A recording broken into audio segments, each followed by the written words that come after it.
Hello friends, இன்றைக்கி நம்ம IPL second மேட்சை பற்றி பார்க்க போகிறோம். Hyderabad vs Rajasthan Royals. Okay, இவங்க ரெண்டுத்துக்கும் நாளைக்கு 3:30 மணிக்கு மேட்ச் ஸ்டார்ட் ஆகுது. கிரவுண்டு வந்து ஹைதராபாத்தில் batting pitch. So average score வந்து 190, எனக்கு தெரிஞ்சு 185 190 கிட்ட அடிக்க அதிக வாய்ப்பு இருக்குது. யார் ஃபஸ்ட்டு பேட்டிங் பிடிக்காங்களோ. ஹைதராபாத் ஃபஸ்ட்டு பேட்டிங் பிடிச்சா கூட கொஞ்ச நாள் எதிர்பார்க்கலாம்.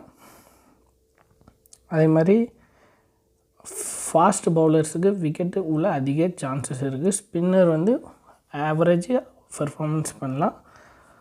ஓகே, பாசிபிள் 11 யாரெலாம் அப்படின்னு பார்த்தா, Head Abhishek Sharma, Ishan Kishan, Nitish Kumar Reddy, Klaasen, Manohar, Varma, Pat Cummins, Akshar Patel, Mohammed Shami, Zampa, இம்பேக்டா, சிங். ஸோ இவங்கெல்லாம் வர சான்ஸ் இருக்குது. அதே மாதிரி ராஜஸ்தான்லேயும் சாம்சன் வந்து விளையாண்டாருந்தான் விளையாடுவார். பாசிபிள் 11 கொடுத்துருக்காங்க, நான் அதை வச்சு எடுக்கேன். ஸோ சாம்சன் வரலைன்னா நான் டெலிகிராமில் அப்டேட் பண்ணுறேன். எந்த சேஞ்சஸ் இருந்தாலும் டெலிகிராமில் கண்டிப்பாக அப்டேட் பண்ணுறேன்.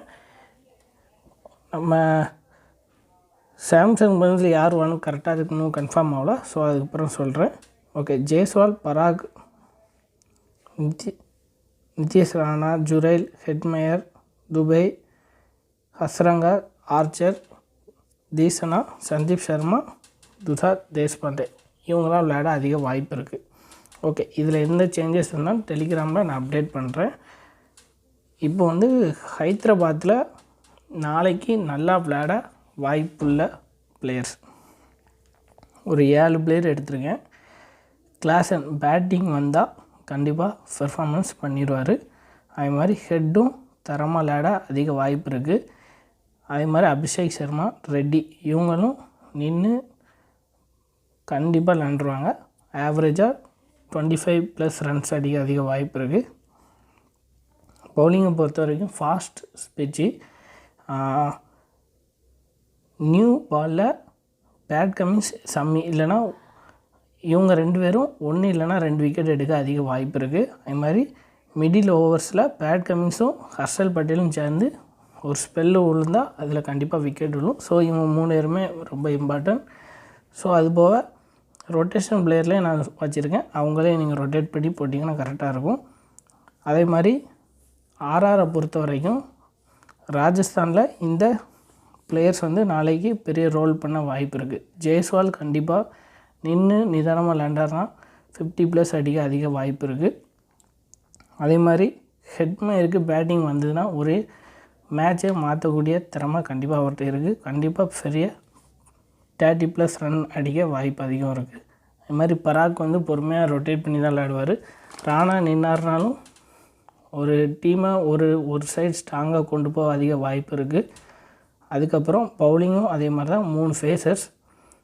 ஆர்ச்சர் வந்து நியூ பாலில் கண்டிப்பாக ஒரு விக்கெட் எடுக்க அதிக வாய்ப்பு இருக்குது. அதே மாதிரி அவர் ஆவரேஜாக 2 விக்கெட் ப்ளஸ் எடுக்கலாம். சந்தீப் சர்மா வந்து நாளைக்கு பெரிய இம்பேக்ட் க்ரியேட் பண்ண அதிக வாய்ப்பு இருக்குது. ஏன்னா அந்த சைடு உள்ள எல்லாருமே ஹிட்டர்ஸ் தான். ஸோ இவர் வந்து ஸ்விங் அண்டு ஸ்லோ பாலில் விக்கெட்டு உள்ள அதிக வாய்ப்பு இருக்குது. ஸோ இவரை நோட் பண்ணி வச்சுக்கோங்க, நாளைக்கு பெரிய இம்பேக்ட் க்ரியேட் பண்ணலாம். அது மாதிரி தேஷ்பாண்டே, ஸோ லாஸ்ட் நேரத்தில் இவர் அடிக்க போய் இவர் ஒரு 2 விக்கெட் ப்ளஸ் விடலாம். ஸோ யூஸ்ஃபுல்லாக இருக்கும். அதே மாதிரி ரொட்டேஷன் பிளேயரை பொறுத்த வரைக்கும் நான் வந்து சாம்சன் கொடுத்துருக்கேன். சாம்சன் வந்து நாளைக்கு வந்து வரல அப்படின்னா ஜுரைல் வந்தார்னா அவரை நீங்கள் ட்ரை பண்ணுங்கள். அதுக்கப்புறம் இஷான் கிஷன், அதுக்கப்புறம் ஹஸ்ரங்கா, சாம்பா, இவங்க எல்லாம் நாளைக்கு நீங்கள் ஒரு ஜிஎல் க்ரியேட் பண்ணுறீங்க அப்படின்னா ரொட்டேஷன் பிளேயராக யூஸ் பண்ணுங்கள். அது மாதிரி கேப்டன் அண்ட் விசி வந்து நான் மார்க் பண்ணியிருக்கேன். இந்த தடவை 4 பேர் தான் கொடுத்துருக்கேன். மொதல் மேட்ச்சில் கொஞ்சம் நிறையா கொடுத்தேன், ஆனால் கண்டிப்பாக அந்த இதில் நிறையா யூஸ்ஃபுல்லாகிட்டு ஆர்சிபி வின் டார்கெட் சொன்ன மாதிரி வந்துட்டு ஆர்சிபி வின் பண்ண அதிக வாய்ப்பு இருக்குது. வின் பண்ணிடும். அதுக்கப்புறம் நரேன், ரஹானே, விராட் கோலி, சால்ட் எல்லாருமே நல்லா பர்ஃபார்மன்ஸ் பண்ணிட்டாங்க. ஸோ டீம் போட்டிருந்த எல்லாத்துக்கும் நல்ல ஒரு ப்ராஃபிட் வந்திருக்கும் நம்புகிறேன். ஸோ இதே மாதிரி இந்த மேட்ச்லேயும் கிளாஸனுக்கு பேட்டிங் வந்தாலும் கண்டிப்பாக பெர்ஃபார்மன்ஸ் பண்ணிடுவார். ஜெய்ஸ்வாலான அபிஷேக் சர்மா ஒரு 30+ இல்லைனா 25+ ரன் அடிச்சு அதை தாண்டிட்டாங்கன்னா நல்லா லேட் ஆஃப் பெர்ஃபார்மன்ஸ் இருக்குது. சந்தீப் சர்மா ஒரு இம்பேக்டு ரிஸ்கி கேப் நீங்கள் கொடுத்து பார்த்தீங்கன்னா சந்தீப் சர்மா கொடுங்க, கண்டிப்பாக அவர் ஒரு இம்பேக்டை க்ரியேட் பண்ணுவார். நான் ஒரு டீம் எடுத்திருக்கேன்.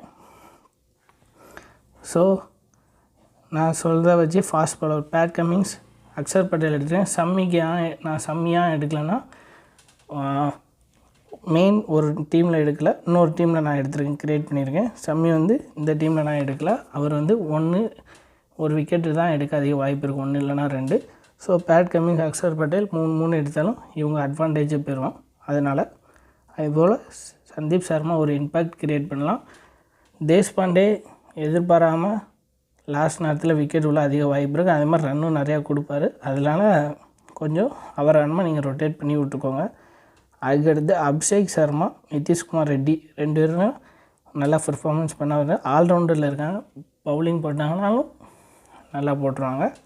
பராக்கும் ராணாவும் நிதானமாக விளையாட அதிக வாய்ப்பு இருக்குது. ஹெட்டு அவரை பொறுத்த வரைக்கும் வந்து வந்தால் செமையாக வரும், இல்லைனா டக் அவுட் கூட ஆக வாய்ப்பு இருக்கலாம். நீங்கள் கேப்டன் கொடுக்கவங்க ரிஸ்கியாக இல்லைனா வீசியாவோ ரிஸ்க் எடுத்து நீங்கள் கொடுத்துக்கோங்க, உங்களோட சாய்ஸ். ஜெய்ஸ்வாலை பொறுத்த வரைக்கும் 20+ தாண்டிட்டாருன்னா நல்ல விளையாட அதிக வாய்ப்பு இருக்குது. கிளாஸன் பேட்டிங் வந்தார்னா கண்டிப்பாக ஒரு இம்பேக்டை க்ரியேட் பண்ணுவார். ஸோ மீண்டும் அடுத்த வீடியோவில் காண்போம். நன்றி.